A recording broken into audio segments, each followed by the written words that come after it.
அண்ணாமலைக்கு முன் அண்ணாமலைக்கு பின் அப்படிங்கிற மாதிரி நீங்க பாஜகவை தமிழகத்துல நீங்க எடுக்கலாம். 2026 வந்து கண்டிப்பாக தமிழகத்துல தேர்தலில் வந்து பாஜக தலைமையில அந்த கூட்டணி குறைந்தபட்சம் இல்ல, அந்த கூட்டணி வந்து நிச்சயமா ஆட்சியை பிடிக்கும். அல்லங்க ஜாதியை பார்த்து தான் இல்லைன்னா மதத்தை பார்த்து தான் வைக்கிறாங்கன்னு இல்ல, திறமை இருந்தா கண்டிப்பா அதை பயன்படுத்துறாங்க. தமிழிசை சவுந்தரராஜன் இந்த அம்மா சொன்ன ஆட்கள் எல்லாம் இங்க போட்டாங்க, இன்னொரு மாநில நிர்வாகி சொன்னதுக்கெல்லாம் இங்க போட்டாங்க. அப்படி எதுவுமே கிடையாது எனக்கு தெரிஞ்சு. இங்க வந்து வெளிப்படையா மைக்க பிடிச்சு பேசும்போது எல்லாம் பேசிக்குவாங்க. அப்புறம் அந்த பக்கம் வந்து அண்ணன் கூட ஒரு தொடர்பு வச்சிருப்பாங்க, ஸ்டாலின் கூட அங்க ஒரு சின்ன ஃப்ரெண்ட்ஷிப் வச்சிருப்பாங்க. பாஜகவுக்கு எதிரி திமுக தான். அண்ணாமலைக்காக பாஜகவுக்கு வந்தவங்க நிறைய இருக்காங்க. அவர் ஒரு ரோல் மாடலா எடுக்கிறாங்க. ஒன்று திமுக இருந்து வந்தவங்களா இருப்பாங்க, இல்லைன்னா அண்ணா திமுக இருந்து வந்திருப்பாங்க, இல்ல கம்யூனிஸ்ட் காங்கிரஸ் இதுல இருந்து இருந்திருப்பாங்க. ஏதோ ஒரு கட்சியில இருந்து இதுக்கு முன்னாடி இருந்தவங்க தான் அங்க வந்திருக்காங்க. அதான் சாத்தியப்படும். அரசியல் பண்ணணும்னு சொல்லி அவர் பண்ணணும்னு வந்துட்டாரு. அவர் வந்து அரசியலை கொஞ்சம் நியாயமா நேர்மையா பண்ணணும்னு நினைக்கிறாரு. அதே சமயத்துல அவரும் ஒரு அரசியல்வாதியா நடந்துகிட்டாதான் வெற்றி பெற முடியும். யாரு கூட அரசியல் பண்றாரு? சாக்கடை அரசியல் பண்ணக்கூடிய திமுக கூட அரசியல் பண்றாரு.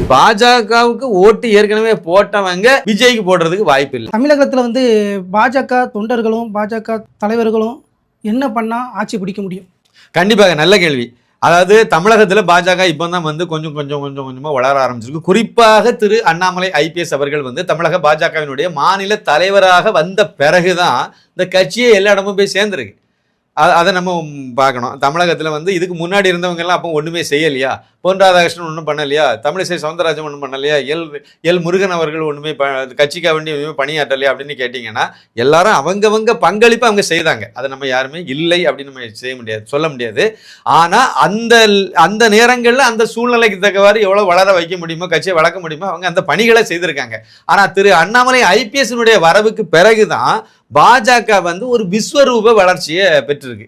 அதாவது கட்சி தாண்டி, மொழி தாண்டி, மதம் தாண்டி எல்லாத்தையும் கிராஸ் பண்ணி எல்லாத்தையும் உடைச்சி தள்ளிட்டு போய் மற்றவங்களெல்லாம் பாஜக பக்கம் இழுத்தது வந்து அண்ணாமலை தான். மற்றவங்க இருக்கும்போது சித்தாந்த ரீதியாக ஒரு தேசியவாதியாக பாஜக பக்கம் வந்து ஒவ்வொருத்தராக வந்துட்டே இருந்தாங்க.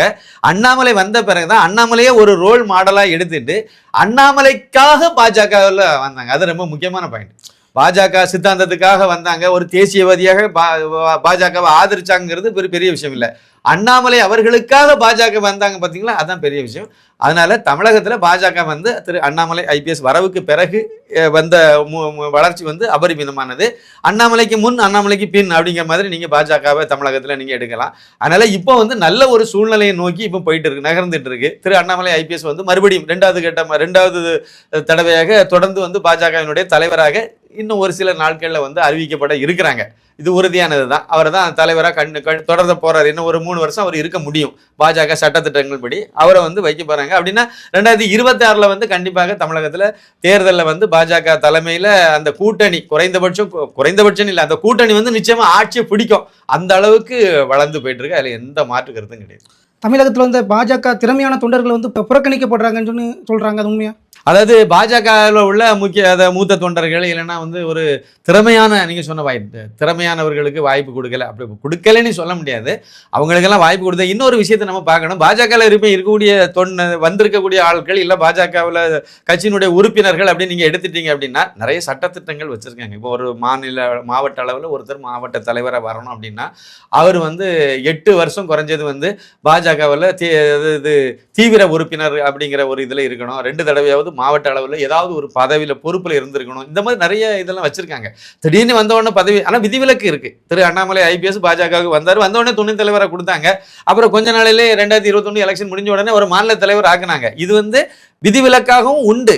ஆனால் பெரும்பாலும் நீங்க பாத்தீங்கன்னா இந்த ஏற்கனவே இருந்தவங்க கட்சியில திறமையா செயல்படுறவங்களுக்கு தான் அந்த வாய்ப்பு கொடுத்துட்டு இருக்காங்க. அதனால வந்து அது இல்லைன்னு சொல்ல முடியாது. ஆனாலும் இப்ப சமீபத்தில் வந்து மாவட்ட தலைவர்கள் தேர்தல் வந்து நடந்துச்சு தமிழகம் முழுக்கவே. இப்ப தென்காசி மாவட்டத்தை நீங்க எடுத்துட்டீங்க அப்படின்னா திரு ஆனந்தன் ஐயாசாமி அவர் ஒரு நல்ல படிப்பாளி, ஒரு திறமையான ஆள். அவருக்கு தான் அந்த வாய்ப்பை கொடுத்துருக்காங்க. கன்னியாகுமரி மாவட்டத்தை எடுத்து பார்த்தீங்கன்னா கன்னியாகுமரியில் கிழக்கு மாவட்டம் கோபகுமாருக்கு கொடுத்துருக்காங்க. அதான் எங்க மாவட்டம். கோபகுமார் ஒரு நல்ல திறமையான ஆள், கட்சி தொண்டர்கள்ட்ட நல்ல மரியாதையான ஆள். அவர் வந்து மாநில இளைஞரணி தலைவரெல்லாம் இருந்தவர், பஞ்சாயத்து பிரசிடெண்டாக அவர் வெற்றி பெற்று இருந்தவர். அதனால அவர் வந்து ஒரு மக்கள் பிரதிநிதியாகவும் இருந்தவர். அவருக்கு தான் இப்போ வந்து கிழக்கு மாவட்ட தலைவருங்கிற இதை கொடுத்துருக்காங்க கன்னியாகுமரி மாவட்டத்தில். நீங்கள் அங்கே ஜாதியை பார்த்து தான் கொடுத்தாங்கன்னா கிழக்கு மாவட்டத்தில் பெரும்பான்மை ஜாதின்னு எடுத்தீங்கன்னா ஒன்று நாடாராக இருக்கும், இல்லைனா இன்னொன்று வந்து பிள்ளைமார் சமுதாயமாக இருக்கும். ஆனால் அவர் 2 சமுதாயமும் இல்லாத ஒரு சிறிய ஒரு அதாவது குறைவான எண்ணிக்கையில் உள்ள சமுதாயத்தை சார்ந்தவர் தான். அதனால் இங்கே ஜாதியை பார்த்து தான் இல்லைனா மதத்தை பார்த்து தான் வைக்கிறாங்கன்னு இல்லை, திறமை இருந்தால் கண்டிப்பாக அதை பயன்படுத்துகிறாங்க.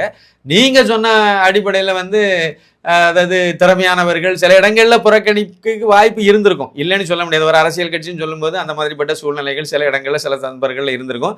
இதுக்கு முன்னாடி அந்த மாதிரி நடந்தது உண்மைதான். திறமை இருக்கோ இல்லையோ மாவட்ட தலைவரா அவருக்கு வேண்டப்பட்டவங்களா பிடிச்சி எல்லா மாவட்டத்திலும் உண்டு. திருச்சி மாவட்டத்திலாம் ரொம்பவே வெளிப்படையவே தெரியும். திருச்சி இல்லைன்னா எந்த மாவட்டத்தை எடுத்தீங்களாலும் சரிதான், மாவட்ட தலைவராக இருக்கவர் அவருக்கு யார் வந்து தோதான ஆட்களாக இருப்பாங்களோ அவங்கள மட்டுமே வந்து போட்டுருவாங்க. எல்லா அரசியல் கட்சியிலும் இந்த உள்ளதான் அவங்களுக்கு. அப்போதான் அவங்களுடைய இந்நிலையை வந்து இருப்பை வந்து ஸ்ட்ராங் பண்ண முடியுங்கிறதுனால அந்த மாதிரி ஒரு இதை பண்ணியிருக்காங்க. இதுக்கு முன்னாடி அண்ணாமலை வந்து இதுக்கு முன்னாடி உள்ள மாவட்ட தலைவர்கள் எல்லாம் அண்ணாமலை அவர்களால் போடப்பட்டவர்கள் கிடையாது. அவருடைய பரிந்துரைப்படி நியமிக்கப்பட்ட ஆள் இல்லை பயன்படுத்தப்பட்ட வந்தவங்க எல்லாம் கிடையாது, தேர்வு செய்யப்பட்டவங்க கிடையாது. இப்போ எடுத்திருக்கக்கூடிய மாவட்ட தலைவர்களை பார்த்தீங்கன்னா பெரும்பாலும் எல்லாருமே அண்ணாமலையுடைய அறிவுரை இல்லாமல் அவருடைய பரிந்துரை இல்லாமல்லாம் யாரையும் போடல. இதை மாதிரி சில பேர் தவறான கருத்துக்களை சொல்லிட்டு இருக்காங்க.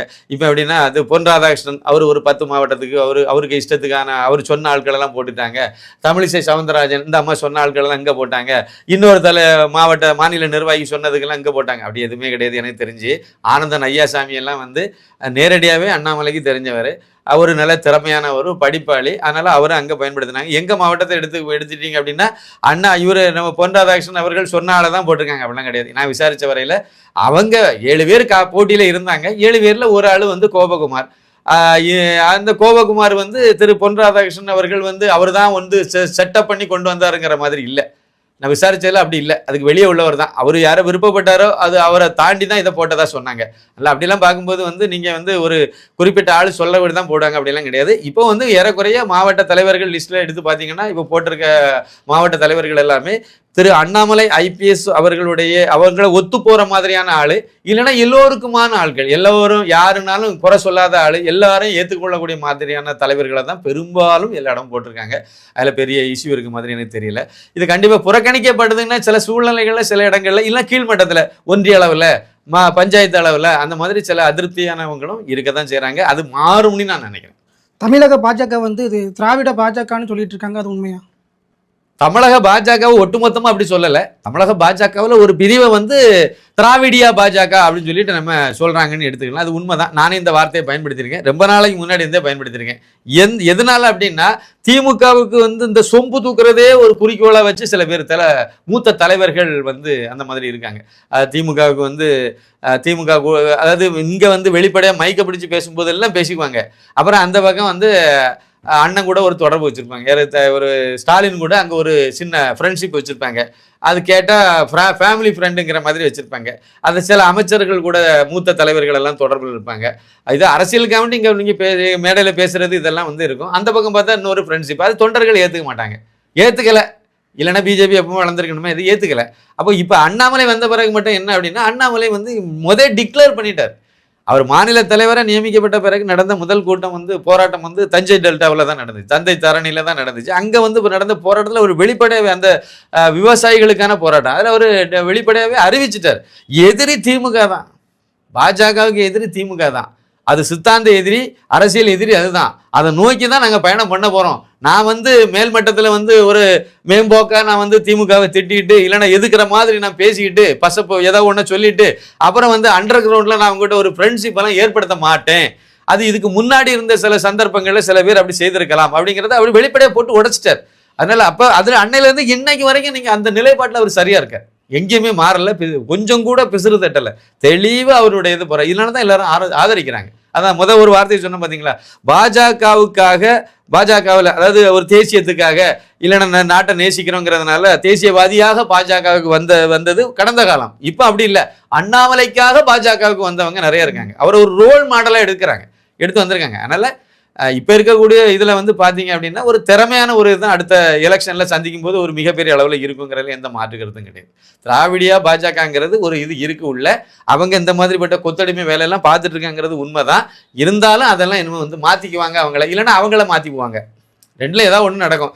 அந்த மாதிரி ஆட்கள்லாம் அவங்க திருந்தணும், இல்லைன்னா திருத்தப்படுவாங்க, அட்ரஸ் இல்லாமல் போயிடுவாங்க. இல்லைட்டா இந்த 3 ஆப்ஷன் தான் எல்லாம் இருக்குது, வாய்ப்பு இருக்குதுங்கிறது உண்மைதான். தமிழக பாஜக மூத்த தலைவர்கள் வந்து அண்ணாமலைக்கு இடையூறு செய்கிறாங்களா, அது உண்மையா? ஆமா, கண்டிப்பா அது உண்மைதான். உண்மைதான். நானே பல பேரை வந்து வெளிப்படையாவே சொல்லியிருக்கேன். திருப்பி திருப்பி நான் சொல்ல வேண்டாம்னு நினைக்கிறேன் அவங்களுடைய பெயர்கள. அதனால உண்மைதான் அது. அதாவது அதுக்கு என்ன காரணம்னா, தமிழக பாஜகவை எந்த லட்சணத்துல வச்சிருந்தாங்க அப்படின்னா, தமிழக பாஜகன்னா ஒரு 7 பேர். நாங்க, அவரு, இவரு அப்படி ஒரு 7 பேர பேர சொல்லிட்டு, நாங்க தான் தமிழக பாஜக. டெல்லியிலேருந்து எதையாவது சொல்லுவாங்க. வேலை வெட்டி இல்லாம. நாங்க வந்து அவங்க சொல்றதுக்கு, சரி ஜி, பண்ணிடுறோம் ஜின்னு சொல்லிட்டு போவோம். அப்புறம் நாங்க 7 பேரும் என்ன முடிவு எடுக்குமோ அதான் தமிழகத்துல நாங்க செய்துட்டு இருப்போம். அதனால கட்சியெல்லாம் அங்க வளர்க்கணுங்க, ஆட்சி பிடிக்கணும்லாம் ஒன்றும் அவசியம் கிடையாது. கட்சி நாங்க தான் கட்சிங்கிற மாதிரியான ஒரு நிலைப்பாட்டில் தான் ஒரு 7 பேர் அந்த மாதிரி தான் இருந்தாங்க. 7 பேர் தான் முக்கியமான தமிழகத்தில் உள்ள அண்ணாமலையை தவிர்த்து அந்த மேல்மட்ட தலைவர்கள்னு எடுத்தீங்கன்னா ஒரு 7 பேர் தேர்வாங்க. அந்த 7 பேர் அப்படி தான் இருந்தாங்க ரொம்ப வருஷமாவே. அண்ணாமலை அவர்கள் பாஜக தலைவராக வந்தவர் அது உடைக்கப்பட்டது. உடைக்கப்பட்டது. அப்போ உடைக்கப்படும்போது வந்து நீங்க பார்த்தீங்கன்னா நல்லா தெரியும். இதுக்கு முன்னாடி பார்த்தீங்கன்னா, இவருக்கு தலைமையில ஒரு கோஷ்டி, இதுக்கு முன்னாடி தலைவரா இருந்த இவருக்கு தலைமையில ஒரு கோஷ்டி, அவருக்கு தலைமையில ஒரு கோஷ்டின்னு சொல்லி காங்கிரஸுக்கு எந்த வகையிலும் சளைத்தவர்கள் அல்ல பாஜகவினர்ங்கிற மாதிரி பாஜகவில் பல்வேறு கோஷ்டிகள் இருந்துச்சு அண்ணாமலைக்கு முன். அண்ணாமலை வந்த பிறகுதான் பாஜகங்கிற ஒரே ஒரு கோஷ்டி தான், ஒரே ஒரு கட்சி தான், அதுல எந்த கோஷ்டியும் இல்லைங்கிற அளவுக்கு அவர் அதை சரி பண்ணார். அது ஒரு முக்கியமான ஒரு வேலை, வெளியே தெரியாத ஒரு விஷயம்.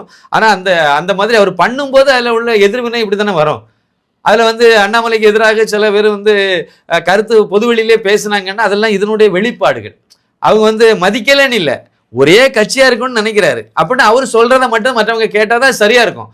இவங்க சொல்றதுபடியும் இந்த பக்கம் கொஞ்சம் பேர், அவங்க சொல்றபடி அந்த பக்கம் கொஞ்சம் பேர், இவர் சொல்றபடி அங்க திருநெல்வேலிக்கு அந்த பக்கம் கொஞ்சம் பேர்னு கேட்டாங்கன்னா கட்சியா இருக்காது. அப்போ அந்த மாதிரி பண்ணும்போது அவங்களுக்கெல்லாம் கோபம் வரும். நமக்கு மரியாதை இல்லைன்னு நினச்சிருப்பாங்க, இல்லை நம்ம புறக்கணிக்கிறோம்னு நினச்சிருப்பாங்க, நம்மளை வந்து ஓரம் கட்டுறாரு அண்ணாமலைன்னு நினச்சிருப்பாங்க. என்ன நினச்சாங்களோ தெரியாது. ஆனால் அதனால அவங்க சில இதெல்லாம் பண்ணாங்க, மறைமுகமாக சில இதெல்லாம் பண்ணாங்க. டெல்லி வரைக்கும் போனாங்க. டெல்லியில் சில லாபிகளெல்லாம் பண்ணி பார்த்தாங்க. மூக்கெல்லாம் உடச்சி விட்டு இப்போ வந்து செவனேனி உட்கார ஆரம்பிச்சிருக்காங்க. உண்மையை சொல்ல போனால் என்ன அப்படின்னா, அண்ணாமலையை சார்ந்து மூத்த தலைவர்கள் எல்லாம் பயணம் பண்ணாங்க அப்படின்னா, இப்போ நிறைய பேர் பயணம் பண்ண ஆரம்பிச்சிட்டாங்க. எல்லா தலைவர்களும் அந்த மாதிரி பண்ணினாங்கன்னா கட்சிக்கும் நல்லது, அவங்களுக்கும் நல்லது. 2026 நம்ம கூட்டணி ஆட்சியை பிடிக்குங்கிற மாதிரி ஒரு நம்பிக்கை எல்லாத்துக்கும் ஏற்படுத்துறாங்க பாஜக தரப்புல. அப்போ அவங்க அந்த ஆட்சியை பிடிக்கிறதுக்கு அது வந்து சப்போர்ட்டிவா இருக்கும், ஆதரவா இருக்கும். அதே சமயத்தில் தனிப்பட்ட முறையில் அவங்களும் வந்து பூவோட சேர்ந்த நாரும் மணக்குங்கிற அந்த அடிப்படையில் பார்த்தீங்கன்னா அவங்களும் சேர்ந்து அதில் வந்து பயனடைஞ்சிட்டு இருப்பாங்க. அவரை முட்டிக்கிட்டு முரண்டு பிடிச்சிக்கிட்டு முரண்பட்டு அப்படிதான் போவேன்னு போனாங்க. இதுக்கு முன்னாடி போனாங்க 1-2 பேர், நல்லா சொல்லியிருக்கேன், நானே பேசியிருக்கேன். அப்படியெல்லாம் போனாங்கன்னா தொண்டர்கள் மத்தியிலேருந்து விலகிடுவாங்க, பாஜக மக்கள் மத்தியிலேருந்தே விலகிடுவாங்க. அப்போ வந்து அவங்களுடைய ஆதரவு சுருங்கிக்கிட்டே போகும். தேர்தலில் நின்னா கூட வெற்றி பெற முடியாத அளவுக்கு தான் ஒரு இது வரும், எதிர்காலம் இல்லாமல் போயிடும். அதனால அவங்கெல்லாம் கொஞ்சம் இனிமேல் அண்ணாமலைக்காக மாறுறாங்க, மாற்றம் வருது. இன்னொரு விஷயம் என்ன அப்படின்னா, நமக்கு வந்து சனாதனவாதிகள் நம்ம எல்லாம் இந்து தர்மத்தை பின்பற்றிட்டு இருக்கோம். நமக்கு ஜோதிட நம்பிக்கை ரொம்ப அதிகம், நமக்கு அதிலெல்லாம் உண்டு, நம்பிக்கை உண்டு. அந்த அடிப்படையில் பார்த்தீங்கன்னா அண்ணாமலை அவர்களுடைய ஜாதக அடிப்படையிலேயே பார்த்தீங்கன்னா அவருக்கு வந்து எப்போவுமே கூடல கொஞ்சம் எதிரிகளும் இருந்துகிட்டே தான் இருப்பாங்களாம். நான் பார்க்கும்போது சொன்னாங்க அவருக்கு எப்பவுமே கூடவே எதிரிகள் இருப்பாங்க. அது வந்து இப்போ அவருக்கு நடந்துட்டு இருக்கிறது வந்து அஷ்டமத்து சனி. அது வரக்கூடிய மார்ச் மாதத்தோட ஏதோ முடியுது, அது அடுத்த மாதத்தோட ஏதோ அந்த அஷ்டமத்து சனினா 8வது இடத்துல சனி பகவான் இருக்குது. கிட்டத்தட்ட அது 2.5 வருஷம், அவர் கடந்த 2.5 வருஷம் அவருக்கு அஷ்டமத்தில் சனியாக இருந்ததுனால இந்த எதிரிகளுடைய இது, அவருடைய எதிர்ப்பு நீங்கள் பாருங்கள். இதை வந்து முன்னாடி ஒரு இடத்துல நான் பேசும்போது சொல்லியிருக்கேன். இந்த 2.5 வருஷத்துக்கு முன்னாடி இந்த சனி பயிற்சி வர்றதுக்கு முன்னாடி தான் அப்போ ஒரு ஜோசியர் இதை சொன்னார். இந்த மாதிரி அவருக்கு அஷ்டம சனி ஆரம்பிக்குது, இப்போ அவருக்கு எதிர்ப்புகள்லாம் கொஞ்சம் வலுவாக ஆரம்பிக்கும். ஆனால் அவரை ஒன்றும் பண்ண முடியாது, அவரை ஒன்றும் பண்ண முடியாது. ஆனால் எதிர்ப்புகள் இருக்கத்தான் செய்யும், வரத்தான் செய்யும் கண்டிப்பாக அப்படின்னாரு. எஸ்வி சேகர் அந்த பன்றிக்குட்டி உடனே வெளியே வந்துச்சு. அப்புறம் பார்த்தீங்கன்னா காயத்ரி ரகுராம் அதை வெளியே வந்துச்சு. அப்படியே கொஞ்ச நாள் கழிச்சா நிர்மல் குமார்னு ஒருத்தர் வெளியே வந்தார். அப்புறம் கிஷோர் கே சாமின்னு ஒருத்தர் வந்தார். இப்படி வரிசையும் வந்தாங்க. கடைசியில் கல்யாணராமன் ஒருத்தர் வந்தார். எல்லாரும் அண்ணாமலைக்கு எதிராக வந்து பேசுனாங்க. இந்த திருச்சி சூர்யா சிவா இவங்க எல்லாம் வந்து எதிரியாக மாறினாங்க. நண்பராக இருப்பாங்க, அப்படியே எதிரியாக மாறிடுவாங்க, கூடவே இருப்பாங்க, அப்படியே கழுத்தறுக்க வேலை செய்வாங்க. இப்படியெல்லாம் ஒவ்வொருத்தராக பண்ணிகிட்டே வந்தாங்க. இப்போ பாருங்க அந்த சூழ்நிலை எல்லாம் மாறப்போகுது. மார்ச் மாதத்தில் இந்த சனி பயிற்சிக்கு பிறகு இந்த இதெல்லாம் கண்ட்ரோலுக்கு வந்துடும், கீழே வந்துடும். எதிர்ப்பு இருக்க தான் செய்யும், ஆனால் அது அவங்க எல்லாம் வந்து எதுவுமே பண்ண முடியாத அளவுக்கு போயிடும். இதுக்கு முன்னாடியாவது அவர் டேமேஜ் பண்ணிட்டு இருந்தாங்க, ஒரு அளவுக்கு, ஒரு சின்ன அளவுக்காவது டேமேஜ் பண்ணாங்க. ஒரு 5% 10% அளவுக்கு டேமேஜ் பண்ணியிருப்பாங்க. பண்ணலைன்னு சொல்ல முடியாது. கண்ட மீனிக்கு அவங்க இஷ்டத்துக்கு கதை அழக ஆரம்பிச்சாங்க, யாரும் நம்பலை. இருந்தாலும் ஒரு அளவு பண்ணாங்க. இன்னும் வரும் காலங்களில் அது நடக்காது, ஏன்னா ஜாதகமே அப்படி தான் இருக்குது அவருக்கு. 2026 சின்னப்பா கணேசன் வந்து யார் ஆட்சியில் வருவாங்கன்னு நினைக்கிங்க? அதாவது வந்து 2026 சட்டமன்ற தேர்தலில் என்னுடைய கணிப்புப்படி பார்த்தீங்க அப்படின்னா அண்ணாமலை ஐபிஎஸ் அவர்கள் தலைமையிலான அணி நிச்சயமாக வெற்றி பெறும். டிவிக்கு ஆட்சி பிடிக்கும்னு சொல்லி நிறைய பேர் சொல்லிட்டு இருக்காங்க, அதை பற்றி நீங்கள்? இவர் இருக்கார் பார்த்தீங்களா, உலகநாயகன். ம். அவர் இப்போ எங்கே இருக்காரு, என்னவா இருக்காரு? திமுக கூட இருக்காரு. அவரும் முன்னாடி இப்படி தான் சொன்னாங்க. அவர் வரும்போது அவர் ஆட்சியை பிடிச்சி விடுவார், டார்ச் லைட்டு தான் ஆட்சி பிடிக்க போகுது எல்லாம் சொன்னாங்க. கடைசியில் பேட்டரி என்னது உள்ளே இருக்க டார்ச் திமுக காரங்கன்னு சொல்லி முடிச்சிட்டார கதையை. அதுதான் இப்பவுமே இதுதான். இவங்க வந்து தமிழக வெட்டி கழகம்னு ஒன்று வச்சுருக்காங்க. அதில் அந்த இது வச்சிருக்கிறது நாங்கள் தான். ஆனால் கழகம் அவங்க கழகத்தோட உள்ளது, அது எங்களுடைய இது கிடையாது. அதனால தான் நாங்கள் வந்து ஈவேராவை தூக்கி வச்சுருக்கோம், அதனால தான் நாங்கள் வந்து அம்பேத்கரை தூக்கி வச்சுருக்கோம், அதனால தான் இந்த சித்தாந்த ரீதியில எல்லாம் அவங்ககிட்ட இருந்து தான் எடுத்திருக்கோம். இந்த பேரை மட்டும் லெட்டர் பேடில் பேரை மட்டும் பார்த்துட்டு கீழே உள்ளதை பார்த்தீங்கன்னா அவங்க அறிக்கையும் இவங்க அறிக்கையும் ஒன்றா தான் இருக்கும். அவ்வளோதான். அதனால் ஆட்சி பிடிக்க உழவு ஒன்றும் கிடையாது. என்னுடைய கணிப்புப்படி விஜய்க்கு வந்து ஒரு 10% அளவுக்கு வாக்கு கிடைக்கலாம். 8லேருந்து 10% வரைக்கும் கிடைக்கலாம். கிடைக்கும்னு உறுதியாக சொல்ல முடியாது, அதை விட கீழேயும் கிடைக்கலாம். இது வந்து யதார்த்தமான உண்மை. இன்னொரு விஷயம் என்ன அப்படின்னா, இவர் ஓட்டு வாங்குறதுனால 10% ஓட்டை வாங்குறாருன்னு நீங்கள் வச்சுருங்க, 20% ஓட்டை இவர் வாங்குறாருன்னு வச்சுருங்க சார். இவர் 20% ஓட்டு வாங்கினாருன்னா அண்ணாமலை அணி வந்து ஈஸியாக வெற்றி பெற்று வந்துடுவாங்க. ஏன் தெரியுமா? இவருக்கு இப்போ ஓட்டு போட போகிறாங்கல்ல விஜய்க்கு, ஜோசப் விஜய் அவர்களுக்கு இப்போ ஓட்டு போடணும்னு வர்றாங்கல்ல லைனில், இல்லை ஓட்டு போடுவாங்கன்னு நம்ம எதிர்பார்க்குறோம்ல, அதில் ஒரு ஓட்டு கூட இதுக்கு முன்னாடி பாஜகவுக்கு ஓட்டு போட்டவங்க இருக்க வாய்ப்பில்லை, கிடையவே கிடையாது. பாஜகவுக்கு ஓட்டு போட்ட ஒருத்தனும் வந்து திருப்பி வந்து இந்த விஜய் கட்சிக்கெல்லாம் போய் ஓட்டு போடக்கூடிய அளவுக்கு பாஜகவில் விஜய் ஃபேன்ஸ் இருக்க மாட்டாங்களா? அதை தான் சொல்ல வரேன். எங்கள் வீட்டம்மாவே விஜயுடைய ரசிகை தான், எங்கள் வீட்டம்மாவே விஜயுடைய தீவிர ரசிகை தான். ஓட்டு எப்படி பாஜக, அது பாஜகவை தவிர வேற எந்த கட்சியும் அவங்க போடுவாங்க? விஜய்க்கு எப்படி போடுவாங்க அதை சொல்லுங்க. பாஜக அந்த இடத்துல இல்லை, நீங்கள் இதுக்கு போடுங்கன்னா போடுவாங்க. கண்டிப்பாக விஜய் போட மாட்டாங்க, தெரியும் அவங்களுக்கு நல்லா தெரியும். விஜய் ரசிகர்கள் தான், விஜய் ரசிகை தான், விஜய் படம் பார்க்க நான் தான் கூட்டிகிட்டு போவேன், எல்லாம் பார்ப்பேன், அதெல்லாம் ஒரு பக்கம். ஆனால் இவங்க போய் விஜய் ஓட்டு போடணும் போடுவாங்க. இன்னொன்று மணிகண்டன், ஒரு உங்கள் பேர் தான், உங்கள் பேர் மணி, அவர் மணிகண்டன். மணிகண்டன் வந்து நிறைய படங்களில் அசோசியேட் டைரக்டராக வேலை பார்த்தவர், தீவிரமான விஜய் ரசிகர். ஆனால் அவர் வந்து அண்ணாமலையை தவிர பாஜகவை தவிர வேறு எதுக்கும் அவர் ஓட்டு போட மாட்டார். விஜய்க்கு ஓட்டு போட மாட்டார் சார், எனக்கு நல்ல நெருக்கமான ஃப்ரெண்டு அவர். இதுதான் ஒரு 2 உதாரணம் நானே சொல்லிட்டேன். இதனால பாஜகவுக்கு ஓட்டு ஏற்கனவே போட்டவங்க விஜய்க்கு போடுறதுக்கு வாய்ப்பு இல்லை. அப்போ விஜய்க்கு என்னமோ ஓட்டு போடக்கூடியவங்கலாம் யார், எங்கேருந்து செவ்வாய் கிரகத்துலேருந்து வந்தாங்களா, இல்லை கர்நாடகா ஆந்திராவிலேருந்து வர போகிறாங்க, அப்படி கிடையாது, இங்கே இருந்தவங்க. அப்போ யாருக்கு ஓட்டு போட்டிருப்பாங்க? அத்தனை பேரும் திமுக கூட்டணிக்கு ஓட்டு போட்டவங்க. அப்போ இழப்பு யார்? 10% ஓட்டு இவர் உருவுறாருன்னா அந்த 10% ஓட்டும் திமுக அணிக்கு போட்ட ஓட்டை பிரிக்கிறாருன்னு அர்த்தம். 15% வாங்குறாருன்னா 15% அங்கேருந்து வருதுன்னு அர்த்தம். இதான் ஒரிஜினல் உண்மை தான். ஆனால் அதே சமயத்தில் இந்த அணியில், பாஜக அணியில் இப்போ பாஜக தனியாக எடுத்திங்கன்னா 11.24% ஓட்டு பாஜகவுக்கு தனியாக தமிழ்நாட்டில் இருக்குது. இதுவே வந்து கூட்டணின்னு எடுத்திங்கன்னா 18% ஓட்டு இருக்குது. இது கூட ஒரு தேமுதிக மட்டும் உள்ளே வந்தாலே போதும். பாஜக அணியில் ஒரு தேமுதிக வந்து சேர்ந்தாலே அவங்களுக்கு பலமாயிரும், அந்த அணி வந்து பலமாயிரும். 2024 நடந்த அதே கூட்டணி 2026 தொடருமா? பாஜக அணியில தொடருது இது வரைக்கும், அதில் எந்த மாற்று இதுவும் இல்லை. அவங்க அந்த அணியை அமைக்கும் போது, ஏன்னா ஐபிஎஸ் மூளைன்னு ஒரு வார்த்தையை நம்ம பயன்படுத்துகிறோம் பார்த்தீங்களா, கரெக்டாக சைலாபுரத்துக்கு போனார், டாக்டர் ராமதாஸை பார்த்து பேசினாங்க, எல்லாம் முடிவு பண்ணாங்க. அந்த முடிவு பண்ணும்போதே அவங்க வந்து 2026க்கு சேர்த்தா முடிவு பண்ணியிருக்காங்க. எவ்வளவு சீட்டுங்கிறது முடிவு பண்ணாங்களா இல்லையான்னு எனக்கு தெரியாது. அணி இதுதாங்கிறத அப்போவே முடிவு பண்ணிட்டாங்க. இதை நீங்கள் வேற ரொம்ப ஒன்றும் யோசிக்க வேண்டியதில்லை. கடந்த காலத்தில் உள்ள டாக்டர் அன்புமணி ராமதாஸ் கொடுத்த பேட்டிகள் பல இது, அந்த தேர்தல் பரப்புரையிலேயே நீங்கள் பார்த்தீங்கன்னாலே அவங்க அப்படியே சொல்லுவாங்க 2026 கூட்டணி ஆட்சி தாங்கிற வார்த்தையை பயன்படுத்தியிருப்பார். டாக்டர் ராமதாஸ் சொல்லியிருப்பார், டாக்டர் அன்புமணி சொல்லியிருப்பாரு, அண்ணாமலை சொல்லியிருப்பாரு, இதில் சம்பந்தப்பட்ட மூத்த பாஜக தலைவர்கள் இவங்கெல்லாம் சொல்லி இந்த வார்த்தையை பயன்படுத்தியிருப்பாங்க. 2026 பாஜக கூட்டணி ஆட்சி அமைக்கணும்னு சொல்லிட்டே வருவாங்க. இது என்ன, இதுக்கு எதுக்கு இவங்க அப்போ சொன்னாங்க? 2024 பாராளுமன்ற தேர்தல் நடந்துட்டு இருக்கு, இவங்க எதுக்கு 2026 பத்தி பேசுறாங்கன்னு நீங்க யோசிச்சு பார்த்தீங்கன்னா அதில் உள்ள அர்த்தம் புரியும். அதனால ஒரு அரசியல் பார்வையாளராக நீங்க யோசித்தீங்கன்னா அதில் 2026க்கான அணியை அன்னைக்கு அமைச்சு விட்டாங்க. இதுல இருக்கக்கூடிய டிடிவி தினகரனோ இல்லை ஓ பன்னீர்செல்வம் அவர்களோ இல்லைன்னா மற்ற இந்த சின்ன கட்சிகள், மற்ற கட்சிகள்லாம் இருக்கு பார்த்தீங்களா, அந்த கட்சிகள் எல்லாமே அப்படித்தான் இருக்கு. யாரும் இங்கேருந்து வெளியே போகிறதுக்கு வாய்ப்பும் கிடையாது. ஆனால் உள்ள வர்றதுக்கு தேமுதிக தயாராக இருக்காங்க. ஏற்கனவே பேசிட்டாங்கிற மாதிரி தான் நினைக்கிறேன். இன்னும் ஒரு சில வாரங்களில் அது முடிவாகி போயிடும். அநேகமாக இந்த மேல் சபை தேர்தல் ஒன்று நடக்க போகுது, இப்போ வரப்போகுது, அடுத்து பண்ண போகிறாங்க. அது இவர் அன்புமணி ராமதாஸுடைய பதவி முடியுது, டாக்டர் இவர் வைகோவுடைய பதவியெல்லாம் முடிய போகுது டெல்லி மேல் சபையில், அது அந்த பாராளுமன்ற மேலவையில் அது அதுக்கு திருப்பி இங்கேருந்து தேர்வு செய்வாங்கல்ல, அது வரும்போது தெரிஞ்சு போயிடும். தேமுதிக வந்து எடப்பாடி பழனிசாமி ஒரு சீட்டு கொடுக்கணும், அதான் இல்லை உள்ள விஷயம். எடப்பாடி பழனிசாமி அவர்கள் வந்து சுதீஷ் இல்லைன்னா அவங்க யாராவது ஒரு ஆள் சுதீஷை தான் சொன்ன மாதிரி சொன்னாங்க. அப்படின்னா அவருக்கு வந்து மேல் சபை எம்பி ஆகணும். அது வந்து அந்த தேர்தலோட ஏதோ வாக்குறுதி கொடுத்துருக்காரு. இப்போ வந்து மறுக்கிற மாதிரி ஒரு வார்த்தை இருக்குது வெளியே, அது வெளியே தெரியாமல் ஒன்று பேசுகிறாங்க.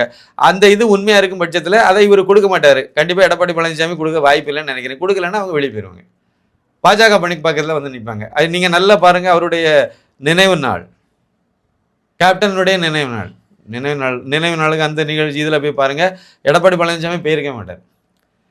அவர் சும்மா இந்த கைத்தடிகளை அனுப்பி விட்டுட்டு இருந்தார். அதனால் வந்து அவர் போகலை. அப்போவே நீங்கள் புரிஞ்சுக்கலாம் அதை.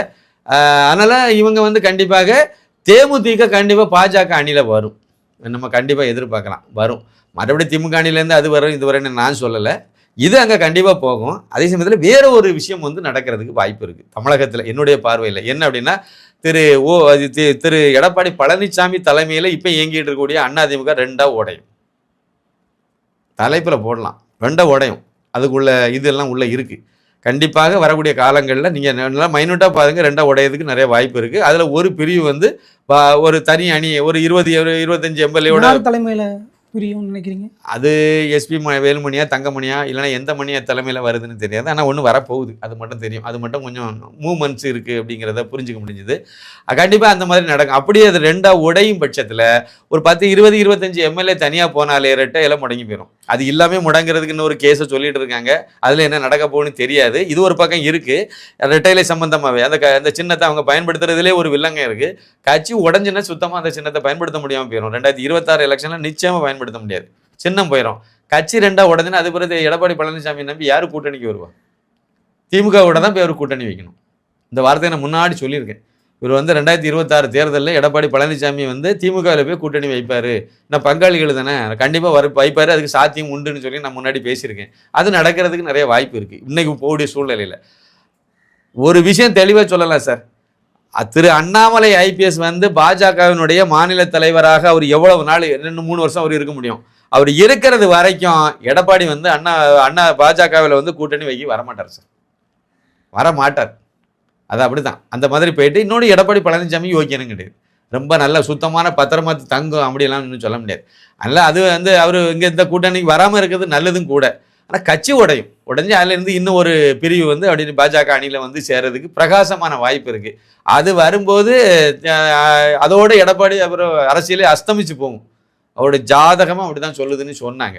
ஒரு தடவை அதை பற்றி பேசும்போது அதையும் பேச்சுவாக்கில் அப்படி கேட்டேன். கட்சி உடையும் சொல்கிறீங்க, அப்போ சின்னம் எடப்பாடி முடங்கிரும். கட்சி உடங்கினா சின்னம் முடங்கிரும்ல. எம்ஜிஆர் மரணம் அடைந்தார், உடனே இந்த பக்கம் வந்து ஜெயலலிதா தலைமையில் ஒரு அணி, அந்த பக்கம் ஜானகி தலைமையில் ஒரு அணி, ரெண்டாக பிரிஞ்சாங்க. கட்சி முடங்கி போச்சுது. அடுத்த எலெக்ஷனில் என்ன சந்திச்சாங்க? ஜெயலலிதா வந்து சேவல் சின்னத்தில் வந்தாங்க. அவங்க ரெட்டை புறா, அந்த ரெட்டை இலைங்கிறத ரெட்டை புறான்னு சொல்லி அன்னைக்கு எடுத்தாங்க. அதிமுகவுடைய மூத்த தலைவர்கள், மூத்த அமைச்சர்கள், அன்னைக்கு இருந்த மூத்த தலைவர்கள், அமைச்சர்கள் எல்லாரும் வந்து ஜானகி அணியில் இருந்தாங்க. வெற்றி பெற்றது யாரு? ஜெயலலிதா அணி. இவங்க தான் அதிகமான சீட்டை பிடிச்சாங்க, 27 எம்எல்ஏ அதை வந்தாங்க. அதோட அந்த அம்மா வந்து சும்மா இருந்தால் என்ன பிடிச்சி கொண்டு தெருவில் எடுத்து விட்டானுன்னு சொல்லிட்டு அதோட நீனே கட்சியை வச்சுக்கன்னு சொல்லிட்டு எல்லாமே ஜெயலலிதா கையில் கொடுத்துட்டு போயிட்டாங்க. அப்புறம் சின்ன பழையபடி கிடைச்சிது. அந்த எலெக்ஷனில் கிடைக்கல. அது வந்து எல்லா கட்சிக்கும் உள்ள விதிமுறை தான். கட்சி ரெண்டா உடஞ்சி போச்சுன்னா அதுக்கு பிறகு வந்து யார் உண்மையான கட்சிங்கிறத முடிவு பண்ணணும். அதுக்கு பிறகு தான் வந்து அது கோர்ட்டு தான் முடிவு பண்ணணும். அதுக்கு பிறகு தான் உங்களுக்கு சின்னம்லாம் கிடைக்கக்கூடிய அளவுக்கு வாய்ப்பு வரும். இப்போ இவர் வந்து நிர்வாகிகள்லாம் இவரே போட்டு இவரே நிர்வாகிகளை உருவாக்கி அந்த நிர்வாகி மூலமாக இதே பண்ணி இப்படி ஒரு இதை எடப்பாடி பழனிசாமி பண்ணிட்டு இருக்காரு. அதுக்கு வந்து 2026 தேர்தலுக்கு முன்னாடியே அது வந்து முடங்கி போயிடும். அந்த சூழ்நிலையை நோக்கி தான் போயிட்டு இருக்கு. அப்படிதான் நான் நம்புறேன். அதனால நான் என்ன நினைக்கிறேன் அப்படின்னா, 2026 தேர்தல் வந்து ரொம்ப முக்கியமான தேர்தல். இந்த தேர்தலில் நிச்சயமாக திரு அண்ணாமலை ஐபிஎஸ் அவர்கள் தலைமையிலான அணிதான் ஆட்சியை பிடிக்குங்கிறது தான் என்னுடைய உறுதியான கருத்து.